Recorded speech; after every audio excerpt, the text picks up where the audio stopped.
you know, everyone's different. And what if I could understand how people think? What if I could understand the differences people have in them? Then surely it'll allow me to connect with them better. So when some people don't want to do something, it doesn't mean that they don't care. It just means that's not them. Like for me, when I have to have like a call talking about processes and systems, when I have to read through things, when I have to write things, I hate it. It drains me. Put me in front of people, let me speak here for 10, 20, 30 hours. I'll keep going. I don't need food. I just need a bit of water. I'll keep going because this is my hunger. It's my oxygen. Again, know which kind of people you're dealing with. For me, character profiling is everything. And what's it going to show you is, number one, how you respond to any challenges in your life. Number two, what it's going to show you is how you influence other people. Number three, what it's going to show you is how you respond to certain rules and procedures in your life. And number four, it's going to show you what your pace of activity is. So what I mean by this, number one, right, how do you respond to challenges? Like if something hits you right now, right, if you lose your job, if a client says no, if you don't make that sale, how are you going to react to it? What is your response to it?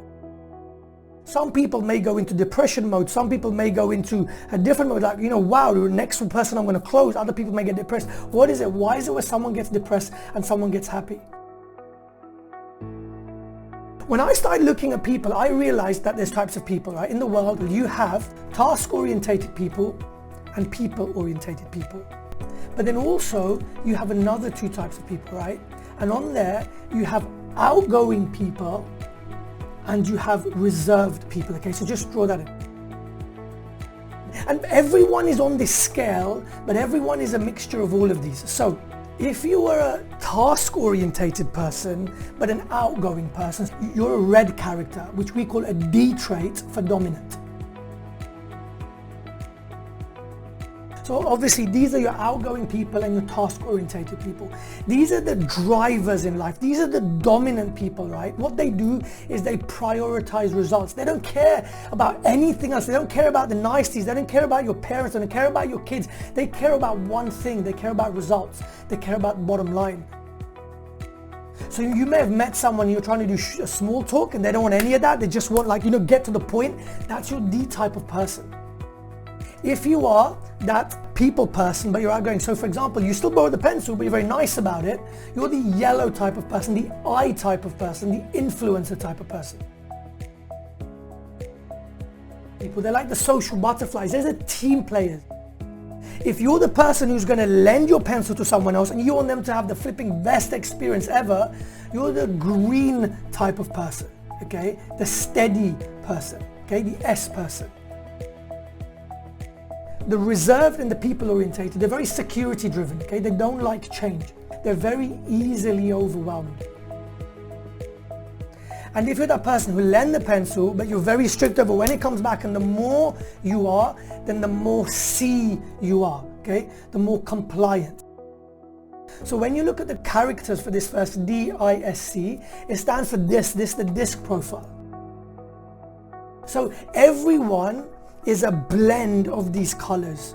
You will be more one color than another color. You also that color because of your greatest fear. So for red people, the reason they're red, the reason they're dominant is because their greatest fear is being taken advantage of. That at some point in their life, the red person has been taken advantage of and they don't want that anymore. So they become red. Yellow, what is yellow's biggest thing? Yellow wants to be loved. Why? Because their greatest fear is to be rejected. A green person, the reason they're like that is because they just want stability. They're scared of losing the security they have. What about blue? Do you know what blue's biggest fear is? Their biggest fear is being criticized. Their biggest fear is being criticized. They never want to be wrong. So blues will double check things, they'll triple check things, they'll quadruple check things to make sure they are right because they do not want to be criticized. That's why they're blues. So this is what it's about. And now you start understanding yourself, right? You start understanding wherever you come from, what are you doing, but also now how do we start understanding different types of people, and let's put ourselves in that situation of how we deal with those types of people. Can all of you relate so far to what color you think you are? Type in the chat box, what color so far do you think you are?